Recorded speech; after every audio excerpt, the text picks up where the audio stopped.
Good morning, church family, and those viewing online. Nice to be here this morning. We're continuing our Sabbath school study. This is the sixth lesson from Managing for the Master. And I'm Richard Cassel, and I'll be leading out today. And again, we're glad that you're here today. As we do this is from the Fullerton Seventh-day Adventist Church. Our lesson today is called Laying Up Treasure in Heaven. And we're going to look at some different people from the Old Testament and see some good decisions and some bad decisions. But we're going to look at Noah a little bit, how he found grace, Abraham, who is considered the father of the faithful. Then we'll look at, those are good decisions. Then we'll look at Lot, who made a few questionable decisions, and Jacob, who also made some questionable decisions. And what are the implications of these for us as today at the church and in the world? And so before we start, let's have a word of prayer. Heavenly Father, again, we're thankful for this Sabbath day that we can come together and study your word. We just pray that the Holy Spirit will be felt here as we study. May we get insights into what these lessons are about and what they're for and how they benefit each and every one of us. Pray for those who are on their way, for those who are watching from home, and we ask all of these things in your name. Amen. Well, again, welcome. I'd like to start with the text, the memory verse, and it says, "For what will it profit a man if he gains the whole world and loses his own soul? Or what will a man give in exchange for his soul?"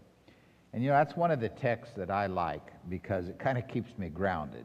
Sometimes we get caught up in this world and we want to do better, and there's nothing wrong with being successful and doing better and things like that.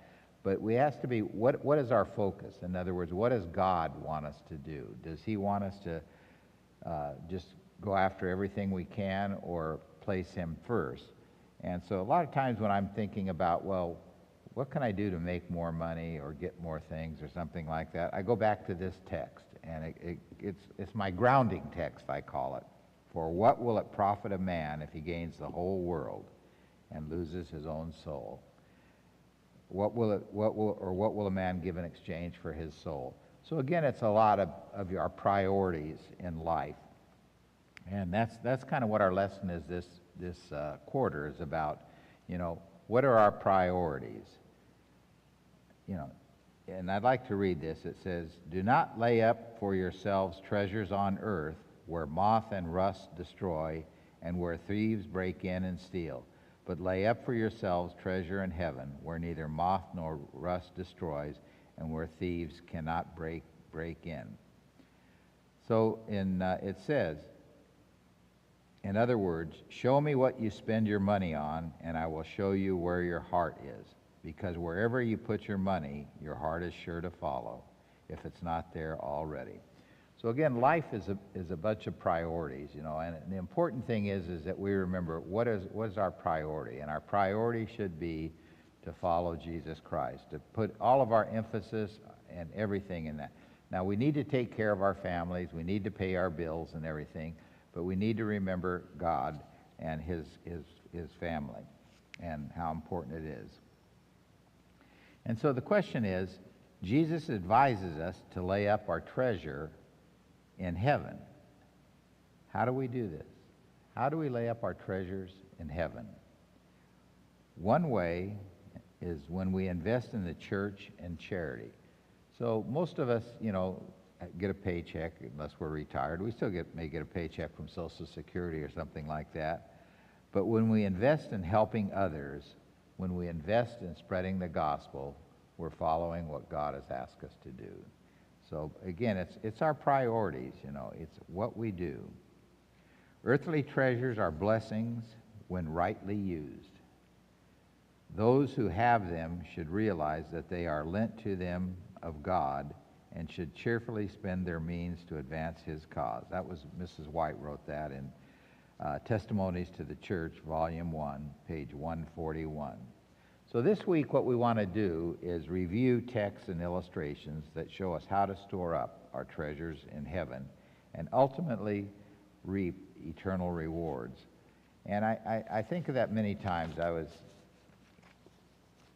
you know, if your focus is on only money, you're not going to end up happy. I was eating at a restaurant one time down at the beach, and it was on the bay, and a real nice yacht came in with a man and his wife, and they docked it, and then they came in to eat, and he was about my age or a little young, maybe a little older. I forget how old I am. But anyway, he sat next to us, and he was the most miserable person I ever met.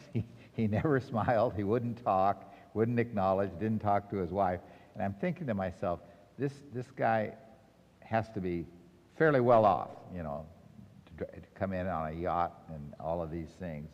But it just shows you, you know, especially as we get older, you know, money isn't going to make you happy. It's where your heart is placed, where you do that. So let's look at this. Noah is an example. We'll talk about Noah, how Noah found grace. Those who are seeking heavenly treasures are frequently called by God to make major life alterations here on earth. Be prepared to face the same thing, if need be. Have you ever given that any thought to that? Have you ever felt that God was asking you to make a major change in your life? You know, the change that he asked Noah to make was pretty substantial, you know. And Noah is an example of someone who stored his treasure in heaven. You know, if you just look at the life of Noah, you know, he walked with God by faith. You know, God asked him to, what did God ask him to do? He asked him to build what? A ship? Or a boat? Or an ark? and he walked, and so what would you think? You know, here is Noah, and God says, I want you to build a boat. And he gave him the specifics, you know, what size it would be, how big, how wide, and everything. Now, you might think, well, there's nothing unusual in building a boat, but on dry land, you know, and he was told that eventually that it would rain. Now, back then, why was that strange? It had never rained. You know, the earth was filled with, through mist and through the underground, the water came up to grow the plants and everything. So but he had faith, so he asked him to do this, and Noah didn't hesitate. And he warned the world to escape destruction from a rain that didn't exist. So again, he saved his family. So let's look at this. It says, what radical change came in Noah's life as a result of obeying God? So let's read Genesis, and we'll read Genesis 6, 5 through 14.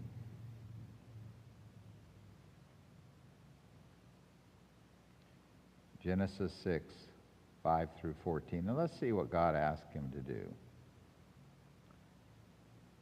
So the Lord, what prompted him to do this? The Lord was the condition of the world. So it says, so the Lord was sorry that he ever made them man and put them on earth. It broke his heart. And the Lord said that I will wipe away the human race I have created from the face of the earth. Yes, and I will destroy every living thing, all the people, large animals, small animals that scurry around the ground, even the birds of the sky. I am sorry I ever made them. But Noah found favor with the Lord. So what was going on then?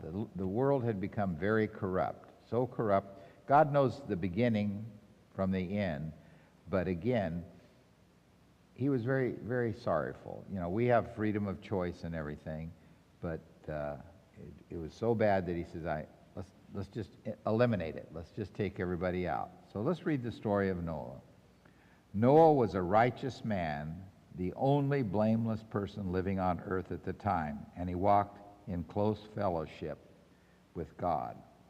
And that's the first thing, where are our priorities? Do we walk with God? Noah was the father of 3 sons, Shem, Ham, and Japheth. Now God saw that the earth had become corrupt and filled with violence. Does that sound familiar to you? Anybody today? You think it's that way?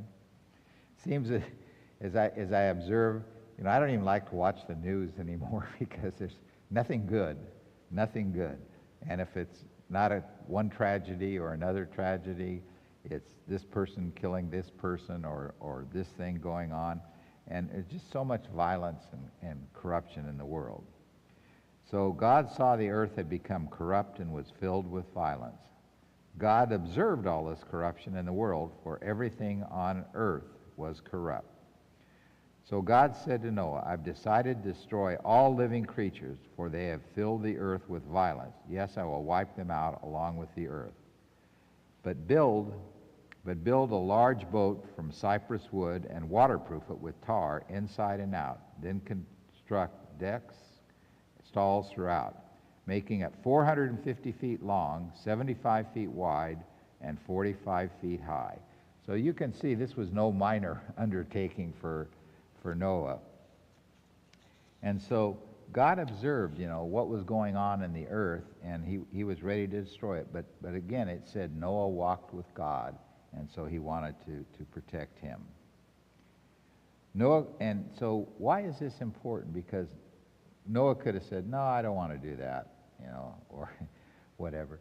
But Noah walked so close with God that he was fine with that. He says, Noah could have spent his time and resources building a home for himself, but he chose to make a drastic change in life and to spend 120 years of that life in following the call of God to build an ark. Now, when you stop and think about it, 120 years, we don't even live that long, but to spend 120 years building an ark, and what was happening during this time? People would come by, and I'm sure they'd come by and say, what's wrong with you, or they would come by and heckle him and say, oh, so we're going to be on the water pretty soon. That'll be fun, So everybody, I'm sure, they made a lot of fun with him. But people were very, very skeptical of Noah. It said he preached how long? 120 years. Do you think you'd get a little discouraged after 120 years of preaching and nobody listening? But the question comes up, are people any different today? I've heard many people say, if the Lord doesn't come soon, he's going to have to apologize for Sodom and Gomorrah because it is so bad here. But let's read 2 Peter 3 through 7. Give me a second.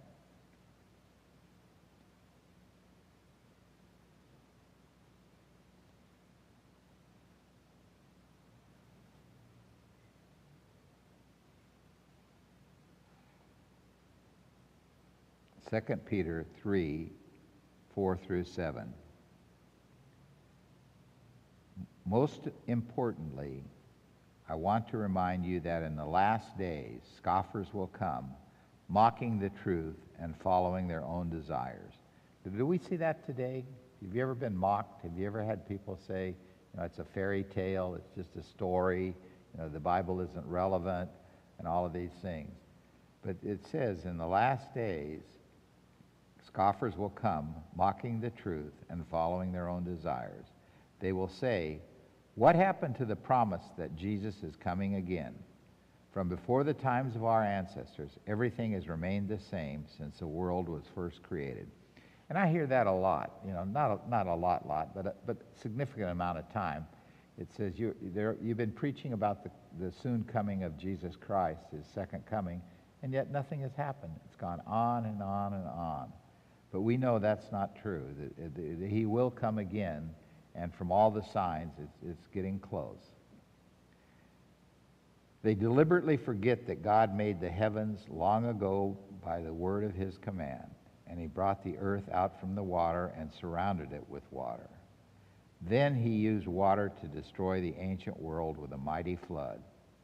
And by the same word, the present heavens and earth have been stored up for fire. They are being kept for the day of judgment, when the ungodly people will be destroyed. So we know it's coming. We know it's just a matter of time. And so people were very skeptical of Noah, and they're very skeptical today. And it says, are people any different today? And the question is, no. Do you see a change? I mean, there's a remnant that follow the word very closely and are looking forward to the soon coming. But by and large, you know, it's not as relevant as it would be. We don't know when Christ will return. In one sense, it doesn't matter. What matters instead is that, like Noah, we do what God asks of us in the meantime, even if, as with Noah, it means some radical changes in your life. Have you ever felt that God has asked you to make a radical change in your life? Have you ever had that feeling, you know, am I doing what I can do, you know?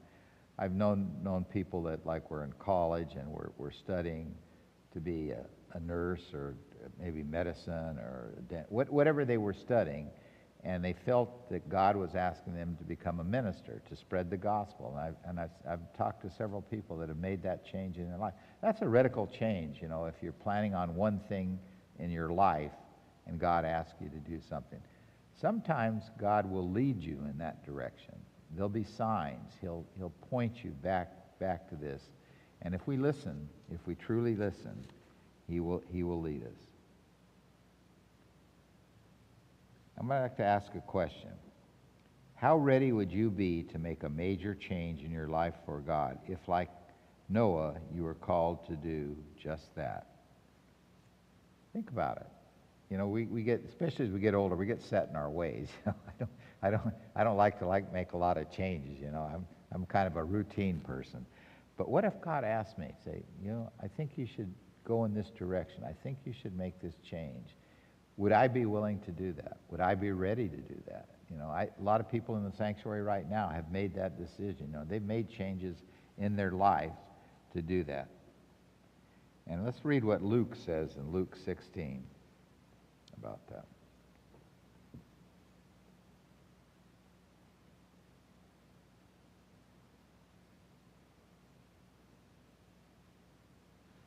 I'll paraphrase it. Faithful in little things, you will be faithful in large things. And it is in our life, when we do the little things, the larger things fall in place. You know, it's not one giant leap. You know, we don't do that. We just, if we're faithful in little things, God will bless us and lead us in the right direction. And we'll be faithful in the bigger decisions. In the same way, if we're dishonest in little things, you will be dishonest in the bigger things. So it's a procedure. It's where we're at. Where are we going? What are we looking for in this life? And what is God telling us to do? Noah found grace because he believed in God. He followed what God was asking him to do. And he didn't hesitate, did not hesitate. And are we the same way? Abraham, like Noah, trusted and believing, journeyed not knowing where he was going. What did God ask him to do? God called Abraham to leave his homeland and his kinfolk and go to a land that he would show him. Thus began a bloodline of the Messiah. Though details aren't given, Abraham had to leave the land of his birth in early years. Surely it wasn't an easy decision, and no doubt he gave up some earthly pleasures and conveniences. Do you ever think about that? What the sacrifice of Abraham? What if God told you, I want you to sell your house, move out, leave all your stuff behind, and go to this place or go to that place? What would you think? Would you react the same way that Abraham reacted? It's a big decision. It's a big decision. But God, if you trust God he will lead you and give you where you need to be and what you need to do. Abraham was faithful in everything that he did in following God. Let's read in Genesis 12, 1 through 3. Genesis 12, 1 through 3.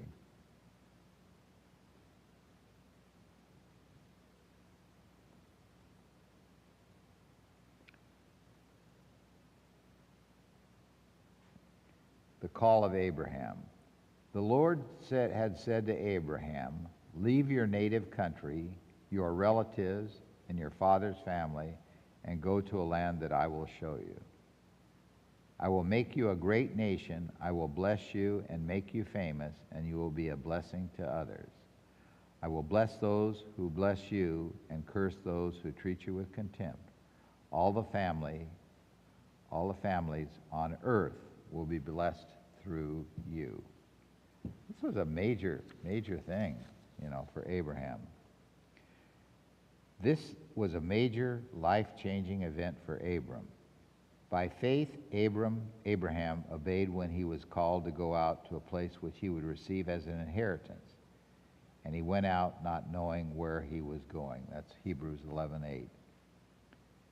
Abram's unquestioning obedience is one of the most striking evidences of faith to be found in the Bible. And that's Ellen G. White's made that statement. Abraham's unquestioning obedience is one of the most striking evidences of faith to be found in all the Bible. Abraham was satisfied to be God where God wanted him to be. As strange as this may seem, Abraham, Isaac, and Jacob never received that land in their lifetime, yet they remained faithful to God anyway.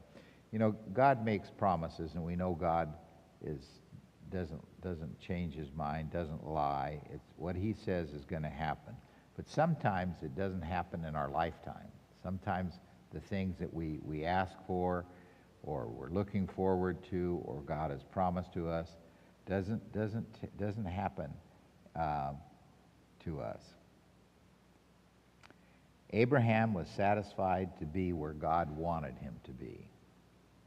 As strange as this may seem, Abraham, Isaac never received their land in their lifetime. So the point is that sometimes as we follow God and we follow his instructions and things, may not be a smooth road. Sometimes we get a little bump here, a little bump here, a setback here and there. But it's part of the strengthening process. But again, we just need to trust in him. And so what is the message? What is the message as we look at the life of Abraham? He did many things. Abraham was, he was asked to do a lot of different things that you and I would might have a little question about. Let's read Hebrews 11, 8 through 12, and see what's going on here. Hebrews 11, 8 through 12.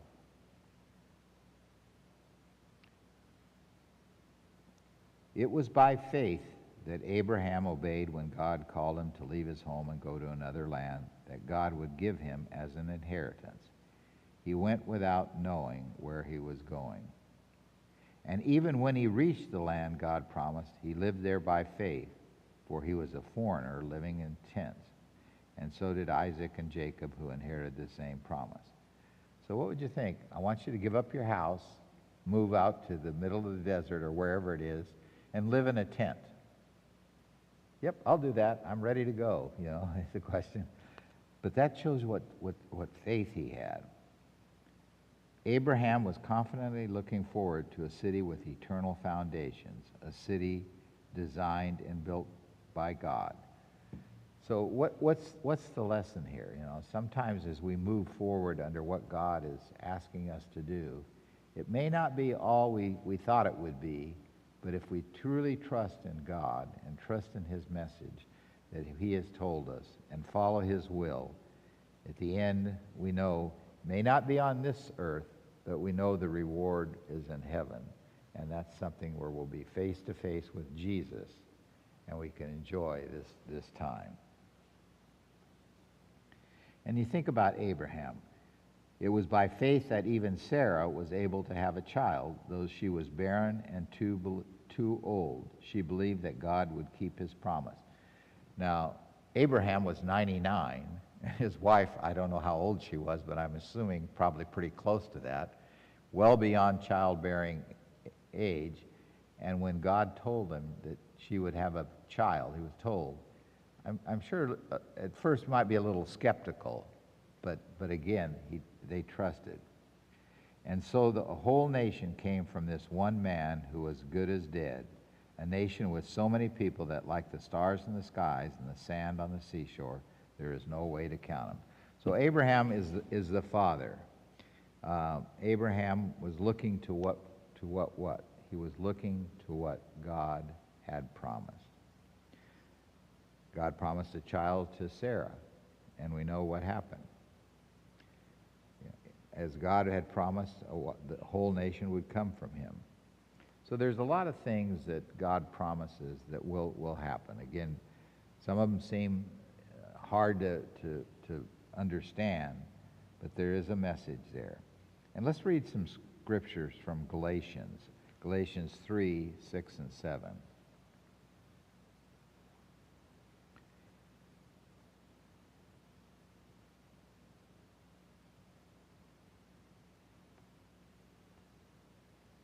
One second.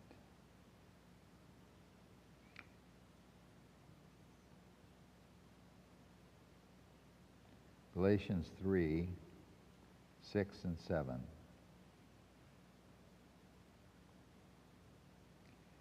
In the same way, Abraham believed God, and God counted him as righteous because of what? Because of his faith. Because of his faith. The real children of Abraham, then, are those who put their faith in God. So that's something very, very important. You know, where do we put our faith? Where do we put our beliefs? We need to put our faith and beliefs in God.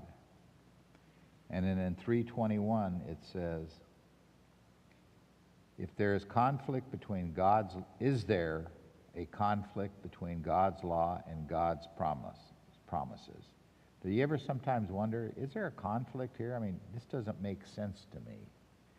And it says, absolutely not. If the law could give us new life, we could be made right with God by obeying it. But again, we know that we're all human. We're all sinners. Therefore, know that those who are faith are sons of Abraham. And if you are Christ, then you are Abraham's seed and heirs according to his promise. With Abraham, as with Noah, we are seeing someone making a major life-changing decision as a result of God. So again, where do we put our faith? Where do we put our trust? It's all in God's hands. And let's read 2 Corinthians 4:8 and see what message is here.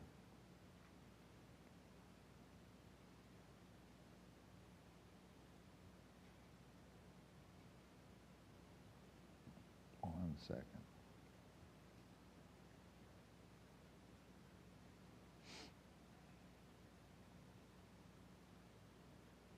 Second Corinthians 4:18. Let's ask the question, how should the message of this verse impact the kind of spiritual decisions we make? How did both Moses and Abraham follow this same principle? And what is this principle? Let's see. Sounds like it's very important. So we don't look at the troubles we can see now. How many of us focus on the troubles we have now? We all have a tendency to do that. But here we're told, don't look at the troubles we see now. Rather, we fix our gaze on things that cannot be seen. For the things we see now will soon disappear, but the things we cannot see will last forever. It's a very interesting text, you know. How should this message affect the way we live today? How should it be? Do we focus on our everyday things, our everyday worries, or do we look forward to following Christ's example, what he has asked us to do to grow? You know, we've talked about it before, but, you know, why worry? Don't worry about tomorrow, for tomorrow will usually take care of itself. But what is it? It's something like 90% of the things we worry about never happen. 90%. And I think that sometimes I get stressed out, and I'm worrying about this, and I'm worrying about that, and then I can't figure this out. Then I go back and I think what it says. 90% of the things we worry about, and most, not always, most of the things we worry about don't take place.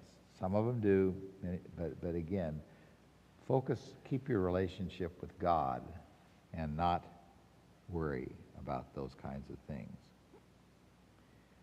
So how should this message change the way we look at life? How should it do? It says, don't look at the troubles we see now. So if you got troubles, you got problems right now, don't look at them. Just do what you can do. But rather fix your gaze on things that cannot be seen. For the things we see soon will be gone, but the things we cannot see will last forever.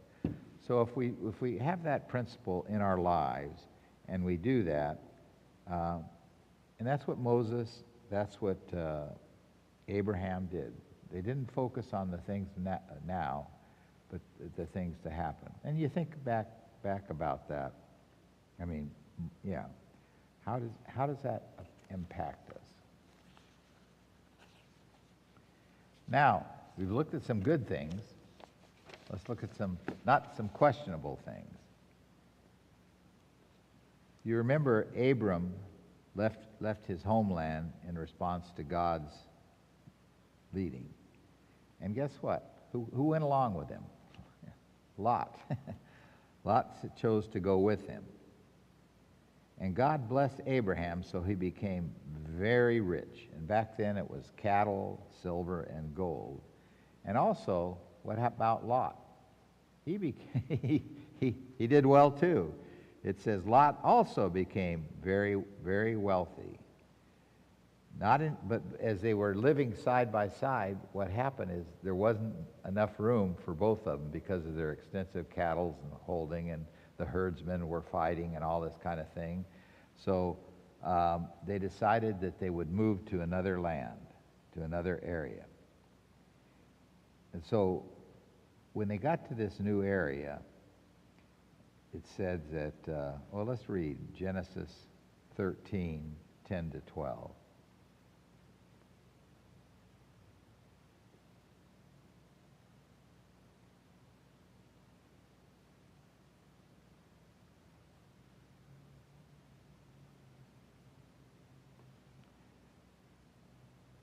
Genesis 13, 10 to 12. Lot took a long look. So when they came to this new land with fertile valleys and everything, Abraham offers Lot to make the first choice. What's he want? Lot took a long look at the fertile plains of the Jordan Valley in the direction of Zoar. The whole area was well watered everywhere, like the garden of the Lord or the beautiful land of Egypt. Of course, this was before the Lord destroyed Sodom and Gomorrah. Lot chose for himself the whole Jordan Valley to the east of them. He went there with his flocks and services and parted company from his uncle Abram. So Abram settled in the land of Canaan, and Lot moved his tents to a place near Sodom and settled among the cities of the plain. Now, couple things that kind of stand out here.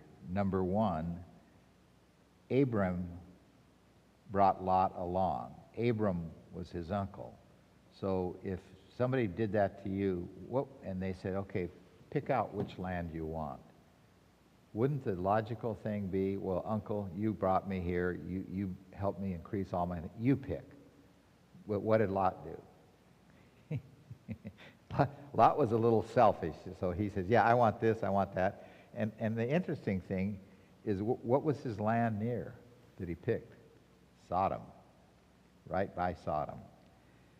So he picked that land, and he moved near the city of Sodom, and later into that city. He took the best land, so that wasn't a great decision. So Lot was looking at, again, himself, the promise of gain and profit. In fact, what eventually happened to Lot, if you go through the whole story, he eventually lost everything. He eventually lost everything, including what? His wife, children, and he wanted to go to the mountains, but he ended up going to another city. But again, it shows you that God knows best. If we follow God, he'll lead us. We may have some temporary setbacks, but Lot was captured, and Abram rescued him, but he went through a lot of different issues. However easily Lot could have justified his decision to move to the city, things didn't turn out so great for him there. And when Abram heard about what happened to him, he didn't say, well, too bad, Lot, you reap what you sow. Instead, he came to rescue him. Remember, Lot was captured and taken away, and Abram rescued him. And again, so Abram was really the bigger of the two. He was a very concerned, loving person. And he followed God's plan. And you can call it grace or whatever, but sometimes if somebody does something that you consider wrong, or they've wronged you or something, you'll say, you reap what you sow. You're here. This is because of what you did. But that's not what Abram did. He rescued him. He was a very forgiving, loving person for that. So, but afterwards, it says, Lot moved right back into Sodom. But in great mercy, God sent messengers of warning to Lot and his family, so that he lost only part of it. What did God tell Abraham was the reason for his visit to earth? What was Abraham's response to the news that God was planning to destroy the wicked city? So let's read Genesis 18, 20 to 23, and see what reasonings. Genesis 18, 20 to 23. No, I'm sorry, 20 to 33. Genesis 18, 20 to 33. So the Lord told Abraham, I have heard a great outcry from Sodom and Gomorrah because their sin is so flagrant. I'm going down to see if their actions are as wicked as I have heard.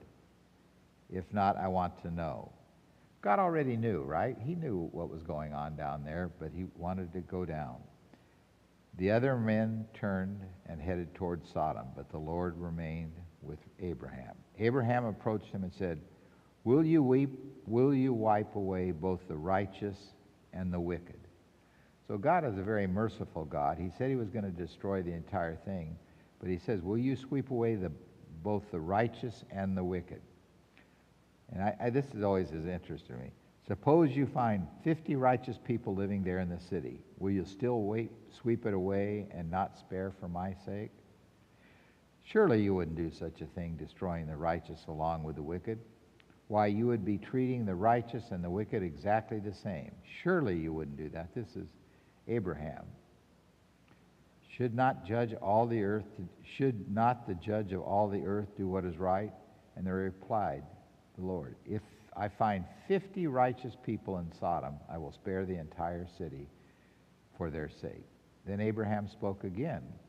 Since I have begun, let me speak further to my Lord. Even though I am but dust and ashes, suppose there were only 45 righteous people in the city rather than 50. Will you destroy the whole city for lack of 5? And the Lord said, I will not destroy it if I find 45 people. Sounds like Abraham was a bargainer. He's trying to wear the Lord down. So then Abraham pressed his request further. Suppose there were only 40. And the Lord replied, I will not destroy it for the sake of the city. Please don't be angry, my Lord, Abraham pleaded. Let me speak. Suppose there were only 30. And the Lord replied, I will not destroy it if I find 30. Then Abraham said, "Since I have dared to speak to the Lord, let me continue. Suppose there are only 20. And the Lord replied, "I will not destroy it for the sake of 20. Finally, Abraham said, "Lord, please don't be angry with me if I speak one more time. Suppose only 10 are found." And the Lord replied, "Then I will not destroy the city for the sake of 10. When the Lord had finished his conversation with Abraham, he went on his way, and Abraham returned to the city. And we don't know, but I'm sure if he would have gone down to 5 and 1, God would have said, "No, I'm not going to destroy the city because of that." What does that tell you about God? God tells you that God is a loving God. He doesn't want anyone to be lost. And although the city was entirely wicked and everything else, he did not want to destroy it. And finally, how many left the city? Just Lot, his 2 daughters, and his wife. I heard a preacher say, and Mrs. Morton Salt, And so as they left the city, God said one thing. He said, what? Don't look back. That's the only thing God said. Don't look back and go on. And of course we know that he did look back, and she became a pillar of salt. So again, God is a merciful God, but we also have to make good decisions, and Lot made a lot of bad decisions. And another story in the Bible is called From Deceiver to Prince. And Isaac, the son of Abraham, had 2 sons. So let's go back. Isaac, the son of Abraham. Abraham, then Isaac, had 2 sons. And the one son we know was Esau and Jacob. Esau was, they called him, I guess he was the firstborn, and they said he was kind of red and he kind of furry, had lots of hair and everything. And Jacob was the younger. Now we know in looking at their lives, Esau became a hunter, and we get good game and good food and everything. So he was kind of favored, favored of Isaac. And then Jacob, the younger, was more of a homebody. He was a good cook. He took care of things, and he was kind of a favorite of the mother. Now God had destined, even though he was the youngest, Jacob to become the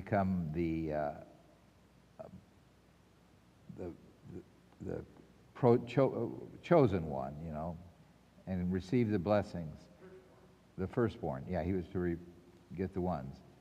But instead of trusting God, Jacob agreed with his mother to steal the birthright from his brother.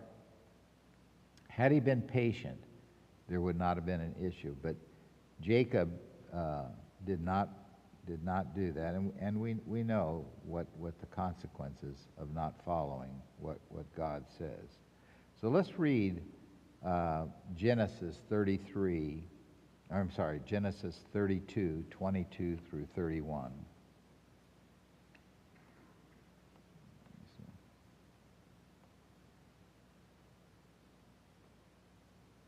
Genesis 32, 22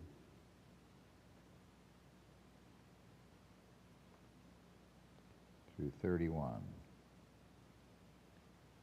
And this is when Jacob wrestles with God.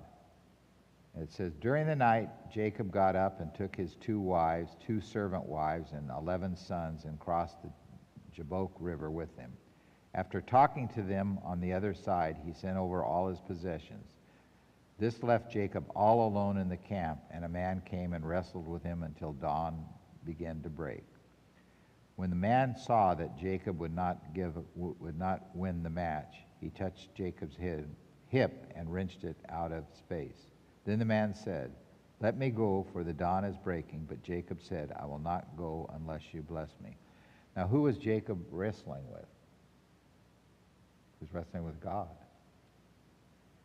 "What is your name?" the man asked. He replied, "Jacob." "Your name will no longer be Jacob.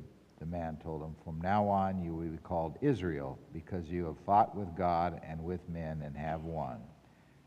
Please tell me your name, Jacob." "Why do you want to know my name?" the man. Then he blessed Jacob there. Jacob named the place Peniel, which means face of God, for he said, "I have seen the face of God face to face, yet my life has been spared." The sun was rising as Jacob left, and he went limping because of the injury to his hip.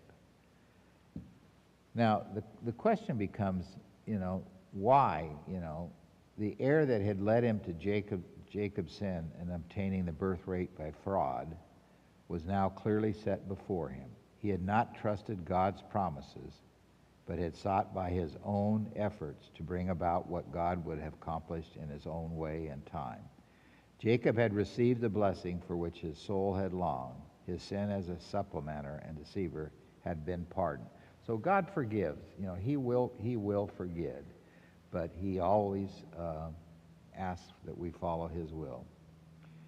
So if we do this, despite our mistakes, God can still bless us. How much better, however, to avoid the mistakes to begin with? What choices are you now facing, and how can you avoid making the wrong ones? I want you to think about that. I'm going to say it one more time. We all make mistakes, no question about it. Despite our mistakes, God can still bless us. So we never go too far. God always wants to bring us back.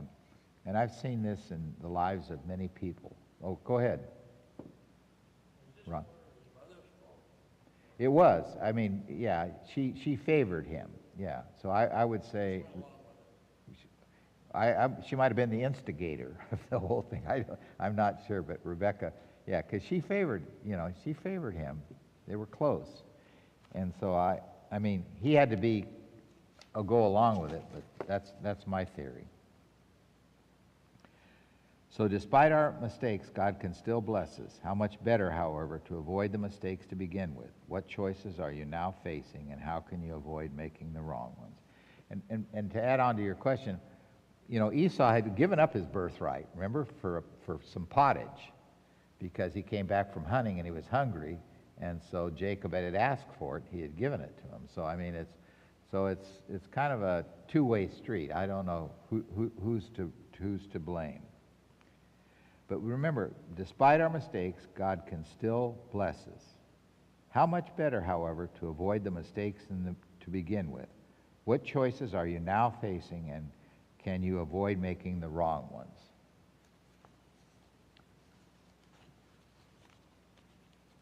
And then Thursday's lesson, Moses and Egypt.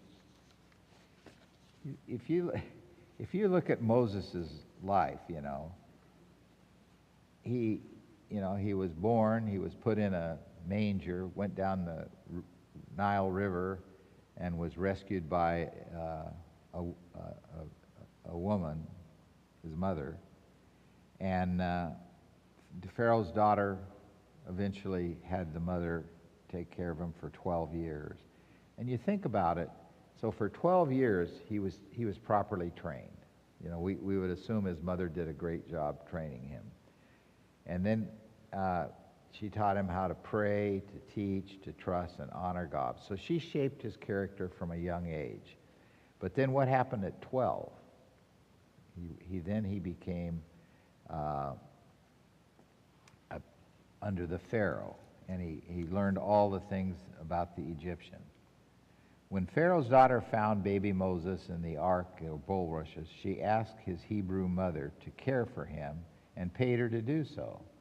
What a blessing challenge for a young mother who was in exile and a slave.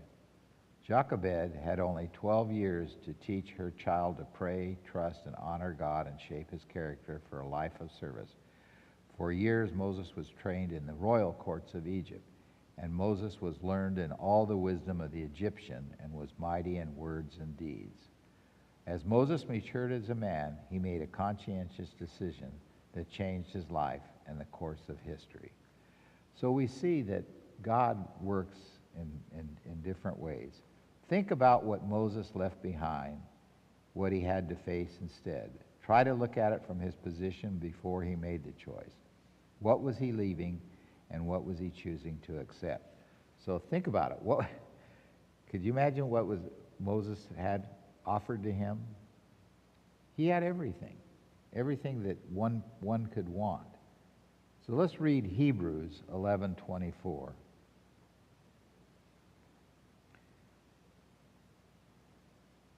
Hebrews 11:24 through 29.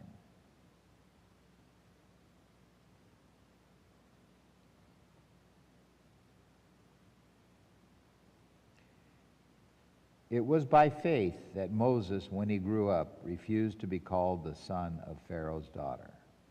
He chose to share the oppression of God's people instead of enjoying the fleeting pleasures of sin. He thought it was better to suffer for the sake of Christ than to do his own treasures of Egypt, for he was looking ahead to his great reward. And that goes back to the story, are we looking forward to our great reward, or are we all concerned with today? We're the instant generation. I blame Amazon for this, because if you want something from today, you get instant gratification. If you're a Prime member, you can get it this afternoon or at the latest tomorrow. People don't want to wait. And so, same way, we look for instant gratification. But Moses didn't do that. He chose to share the oppression instead of enjoying fleeting pleasures of sin. He thought it was better to suffer for the sake of Christ than to have his own treasures in Egypt, for he was looking ahead to his great reward. It was by faith that Moses left the land of Egypt. Not fearing the king's anger, he kept right on going because he kept his eyes on the one who is invisible. It was by faith that Moses commanded the people of Israel to keep the Passover and sprinkle blood on the doorposts so that the angel of death would not kill their children. It was by faith the people of Israel went through the Red Sea as though they were on dry land. But when the Egyptians tried to follow, they were drowned. So, what is that lesson for us here? It's the lesson of following, whatever cost, following what we know is right. Egypt was one of the greatest powers in the ancient world at that time, if not the greatest. The Nile River created such fertile land that Moses himself would have been at the top of the kingdom. It's hard to imagine how tempting the lure of the world of Egypt and all its treasures must have been to him in his early years. So, and yet, what? As Scripture says, he chose rather to suffer the afflictions with the people of God than to enjoy the passing pleasures of sin. Is it any different today than it was back then? Yet in the end, we know that Moses made the right choice. Even at times, he must have wondered himself if he really had made the right choice. If you look at all the problems that faced Moses, from the people complaining, from, him going on the hill, and when he comes down, they're reveling and doing everything and worshiping idols and stuff like that. Must have been a great disappointment. And then not knowing he's going to go into the promised land because of striking the rock, as God told him not to, it must have been hard on Moses, yet he remained faithful. Moses passed many trials and tribulations, yet he remained faithful. In the end, we know that he made the right decision. Moses trusted God rather than himself. And I think that's another thing. Sometimes we want to trust our own decisions. Well, I can do that myself and everything. And it's very clear that that's not what God had told us.